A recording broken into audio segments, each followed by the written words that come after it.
So I hope that answers that question. Another question from Michael.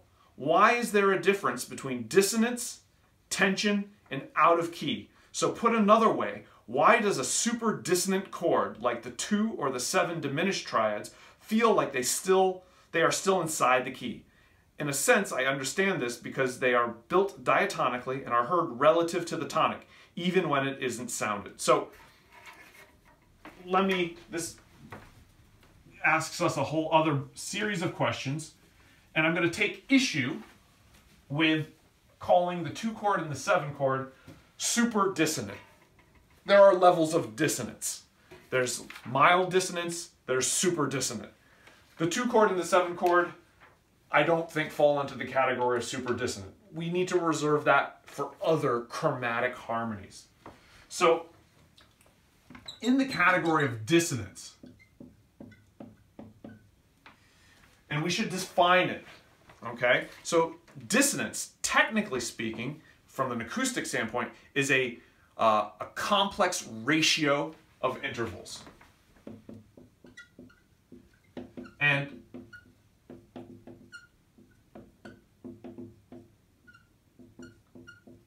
for example, the ratio of the fundamental to the first overtone is a 2-to-1 ratio.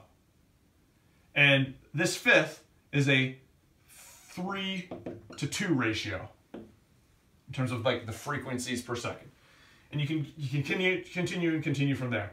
But the simpler the ratio, like the easier it is, these are consonant intervals. Your more dissonant intervals will be 9-to-8 ratios and things like that. Those are going to sound dissonance. So dissonance, complex ratio of intervals.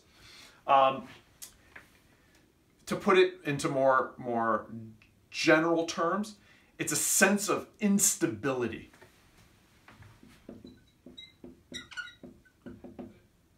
Notice I did not say it sounds bad, because bad is more of a qualitative term.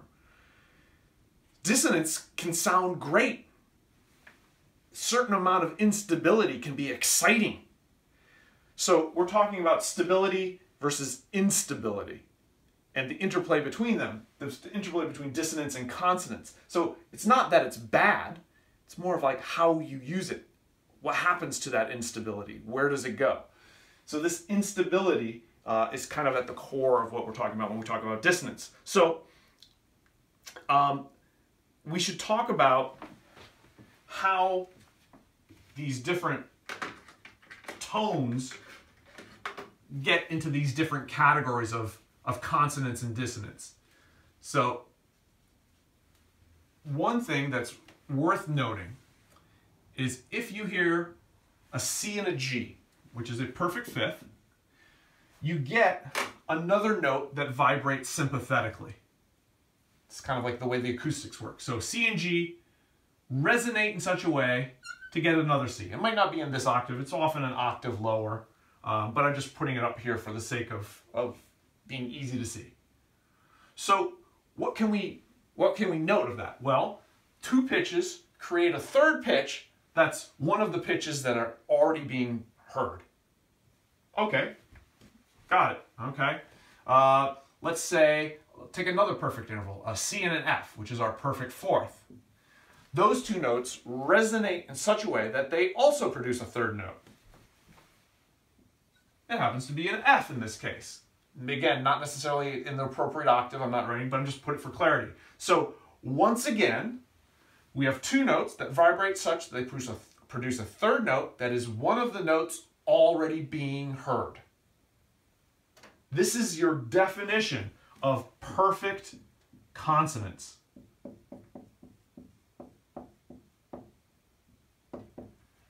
And in music, we know that we have perfect consonants and we also have imperfect consonants and we have dissonance. So let's see if we can see how that plays out if we continue this idea here. If I have a C and an E, which is a major third. Yes, it does vibrate in such a way to produce a third tone. It's a G. This is fundamentally different than what we just had here.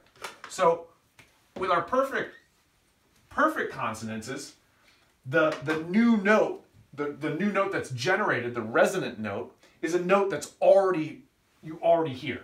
But in the case of this imperfect consonance, it's a new note, right? So imagine how freaky that must have been when people first started doing that. You know, you get two people, they sing a major third, and then you hear a third note that nobody's singing.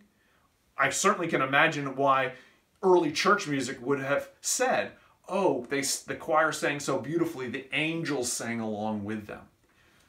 They're probably identifying this phenomenon here where we have imperfect consonances creating another note. Let's see how it carries out, right? So that's a major third. What if we had a minor third? Well, they vibrate in such a way that you get an A flat from the minor third, like that. And what about a major 6? And while we're at it, I'm going to write out the minor 6, right? So in a major 6, you get an F.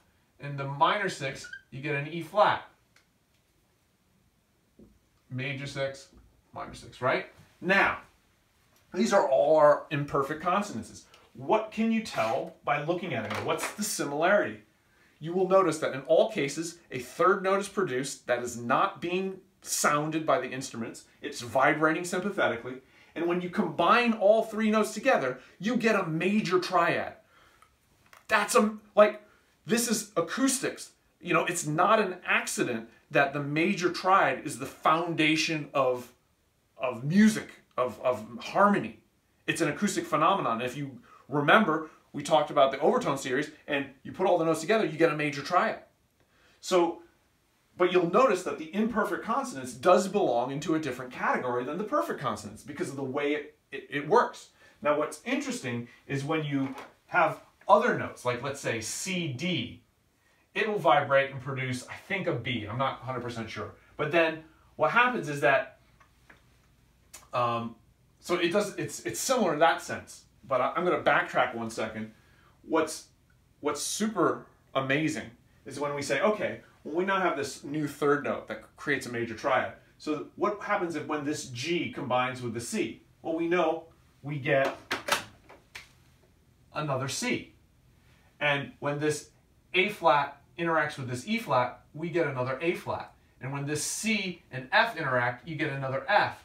And when this C and E flat, you get another A flat. So you'll notice that when you start recombining the three notes, because that third note that's resonating is going to start acoustically interacting with the other note, right? So it'll generate a note and then but what happens is the major triad just reinforces, they just reinforce each other. So they just become this one giant, like if you hear a really in tune major imperfect consonance with major third, it'll sound like a very full triad. It'll sound so full, which is why if you're a composer or arranger, use imperfect consonances. It makes the music sound incredibly rich and full. You have two people, you have them singing in major 6 and 6 or thirds. It sounds amazing. Everyone will think you're a genius.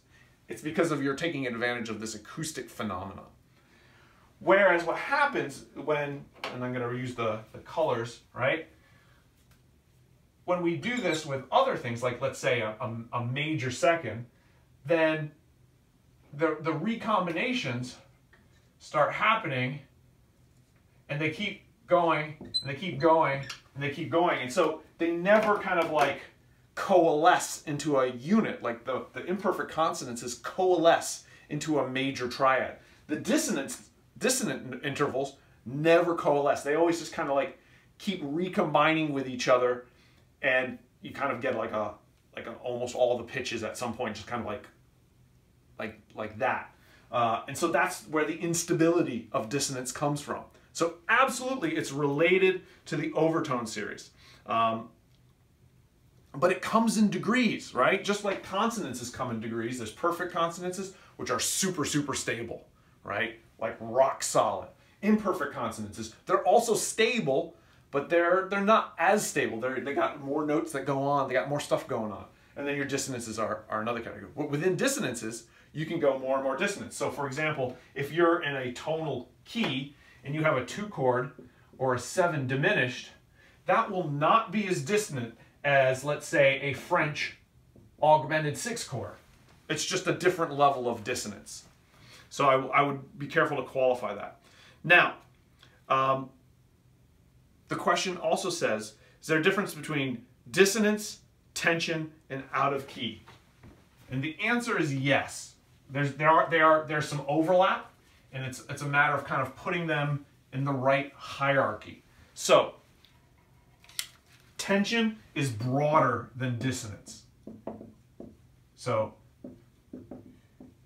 you can have tension created by dissonance, by pitches, but you can also have rhythmic tension, which has nothing to do with dissonance. Again, we're using words in very specific ways. We're not using them in a poetic version. We're using dissonance to talk about the ratio of intervals, and a complex ratio of intervals that creates a sense of instability based on the way those overtones interact and resonant tones interact with each other. So tension is a broader category that can be created by other means. And out of key, so we have tension, dissonance, and out of key has to do with, well, establishing your key. You can have dissonance within the key. You can have dissonance outside of the key. And it kind of like asks you to be aware of the difference between vertical dissonance and horizontal dissonance. Right? So if we talk about a chord, that's vertical, meaning everything that's happening at the same time. So if you're looking at a piece of sheet music, looking from top to bottom, vertical, that's everything that's happening.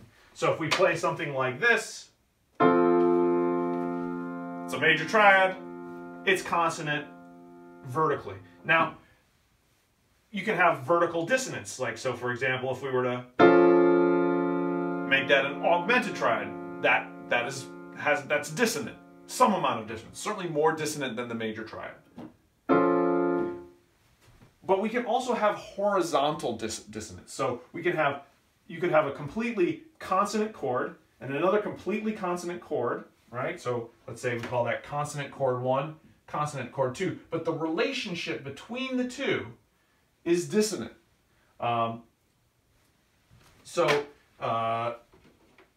Like Carlo Gesualdo is a great example of this. He was a Renaissance composer. He wrote madrigals. And so he would write something that would be like,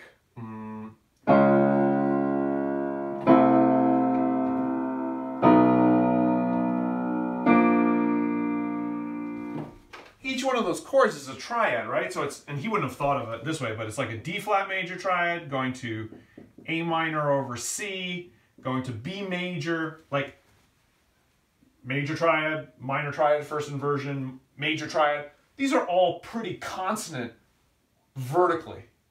But horizontally, D flat major and A minor, they're like very unrelated in the terms of the overtone series. And A minor to B major is also very unrelated. And D flat compared to B, like, so horizontally, so even though we have vertical consonants in this example by Gesualdo, horizontally, it's extremely dissonant. And so there's a concept you have to keep in mind of both the vertical aspect of harmony and consonance dissonance and the horizontal. Keep in mind things like sonata form is all based around the tension between having the first part of the exposition in the tonic key modulating to the dominant for theme 2.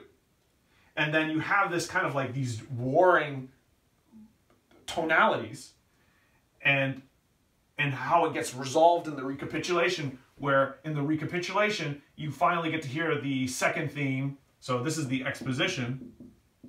And then in the recap, you get to hear theme 1 in tonic like you did at the beginning, but you then hear theme 2 in the tonic. And that is the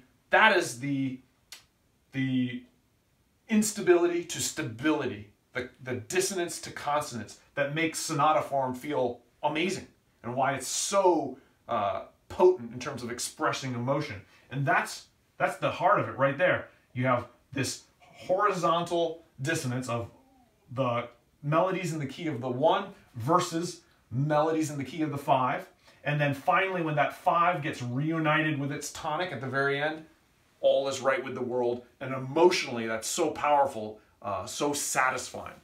So keep in mind this broader idea of what dissonance means. It's far more complex than just how a 2-chord or a 7 diminished triad function within a key and how it progresses. Out of key, that's what we're touching upon. Now, I warned you this was a lot. Michael is very thoughtful and thinking a lot about this. So he continues to ask, but let's say we created a different scale, arbitrarily, choosing 6 notes of the 12 available. I assume you could create chords within that scale, and I assume you could, with some finesse, create a kind of functionality between the chords, although perhaps not the same as for the major minor scales. If we heard music created, quote-unquote, diatonically within this new scale, why would it work? Okay, so we gotta analyze this. So it might be worth noting here that different cultures have different numbers of notes within their scale, right? So when Michael asks about 12 notes, he's talking about the chromatic scale, and we're talking about Western music. So for instance, Indian music usually has more than 12, often has more than 12 pitches per the octave, right? That's a very different system. And in certain types of African music, we'll use less than 12 per octave, 12 pitches. So how can this work? Well, you can listen to Indian music and you can ask yourself, well, how does this work? You have all these different, they use different modes, they have different ragas, which have to deal with both pitch and rhythm in certain sequences. So it's a very, very different system of music theory. And it feels different. Like the emotions you feel are different ones. Like it's a different culture from a different time. Of course, they have different sensibilities than Western European culture did. So to the extent that there is a logical system that takes into account the overtone series, that takes into account human perception, the human mind, yes, you can have other variations of what counts as quote unquote diatonic. Now, Michael used the word arbitrarily. So when you say arbitrarily,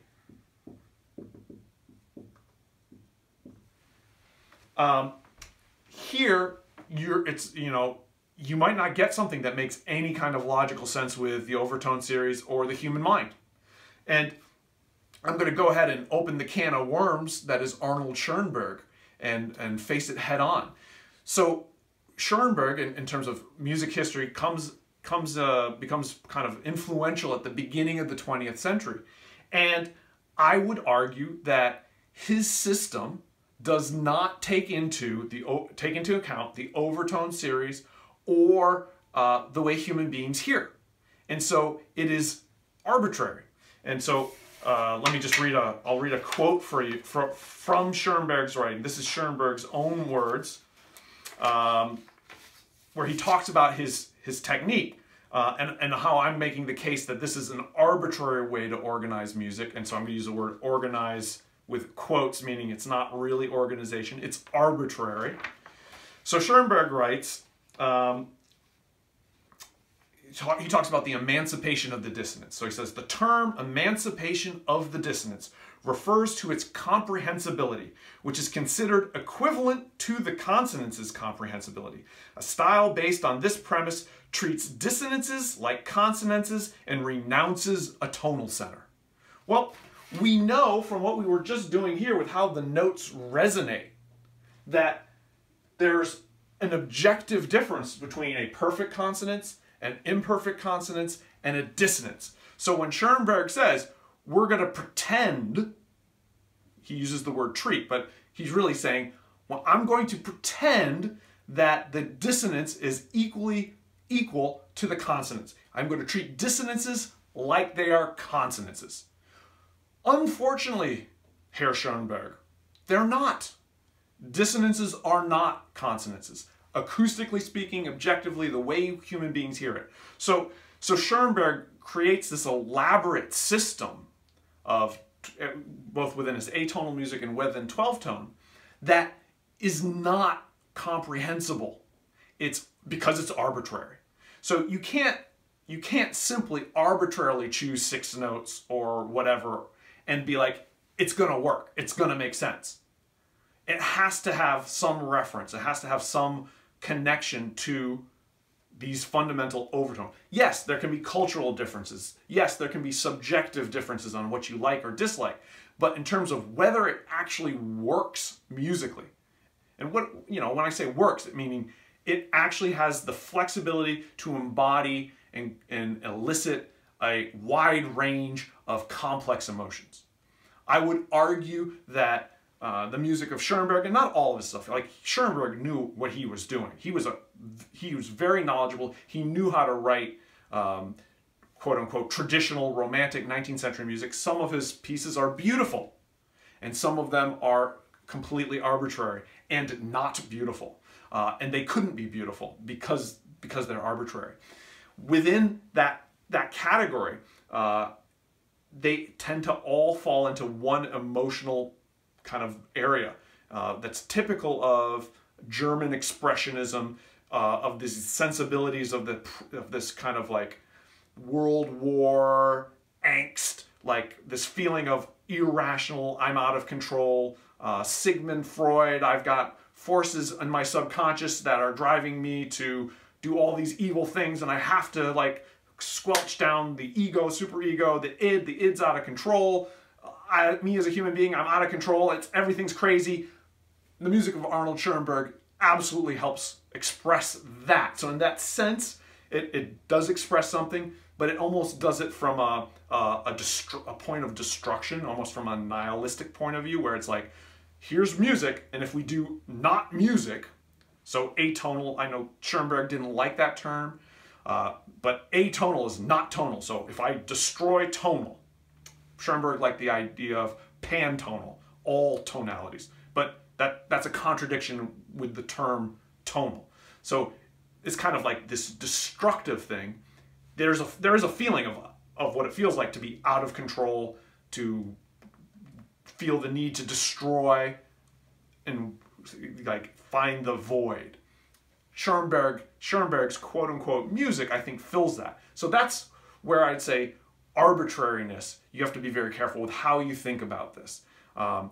Music throughout its history has been, up until Schoenberg at least, had been a kind of quest for composers to understand how music and sound interacts and creates emotion, the search for knowledge. I can certainly talk more about that, so if you want to hear me talk more about and give more of my reasoning on my evaluation of Schoenberg's music and much of the stuff that he influenced that came after throughout the 20th century, I'd be happy to do that. But I'd like to move on and keep addressing more of Michael's great questions. So keep in mind, for us, when we're talking about this music and 12 notes, this is Western music. Where does this go back to? We're going back to ancient Greece.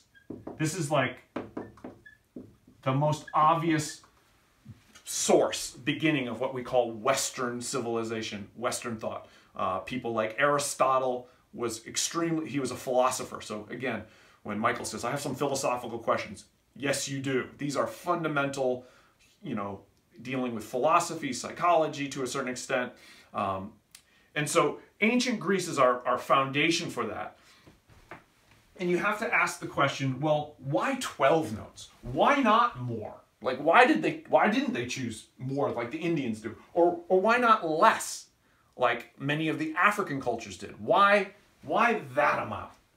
And I think it's worth noting, and I'm not going to get all the way deep into this, that of these cultures, this one developed harmony into the most complex. So Indian music has extremely complex rhythm and melodic patterns and structures in the music. Like, their concept of melody and rhythm is like super, super, super sophisticated.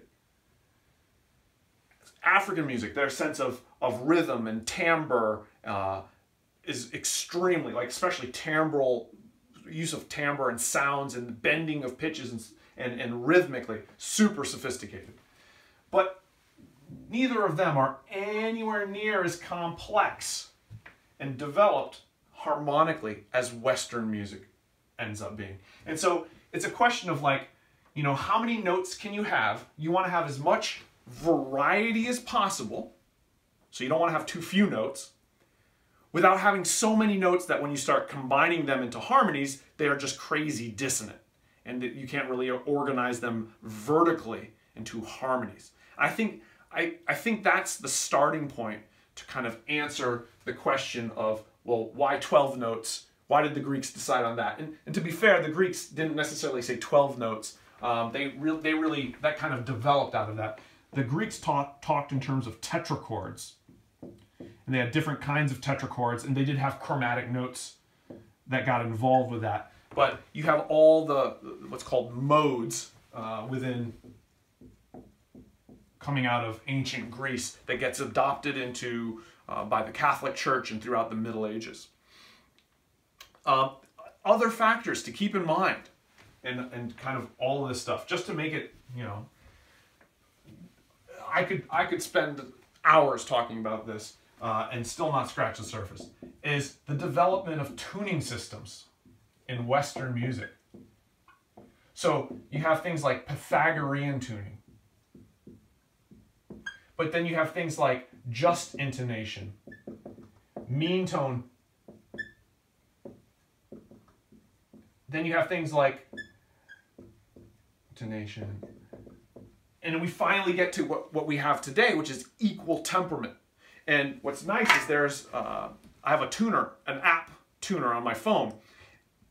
And it allows you to choose what tuning system you want to use. And if you just scroll through it, like, there's a lot of different options. And if you were to travel throughout Europe and go to these, listen to different organs, the big instruments like German churches, abbeys, cathedrals, they don't all have the same tuning system. Some of them are a little bit different. And so these overtones, they resonate in slightly different ways. So this was a whole, like, hundreds of years of, like, experimentation on, like, how do we get the best tuning horizontally and the best tuning vertically, and, like, where do we have to compromise one versus the other to get the best of both worlds. Like, the evolution of tuning systems is, you know, I only know the beginning of that story, and there's so much more to learn that plays into answering the question. You know, so I'll keep reading. Let me reread it again, and you can kind of think of all these points I just brought up. But let's say, this is Michael, but let's say we created a different scale arbitrarily, which we know is not going to, you know, has a good chance of not working if it's arbitrary, choosing 6 notes of the 12 available. I assume you could create chords within that scale, and I assume you could, with some finesse, create a kind of functionality between chords. Yes, if you choose carefully. Alban Berg was a student of Schoenberg's, and that's kind of what he tried to do. He took 12-tone music, and then he tried to, like, finesse it so that it would have hints of tonality, so that it would, like, it would make some more sense in terms of how human beings hear sound. Although perhaps not the same as major. If we heard music diatonically, why would it work? You know, it would have to work because of those reasons we talked about.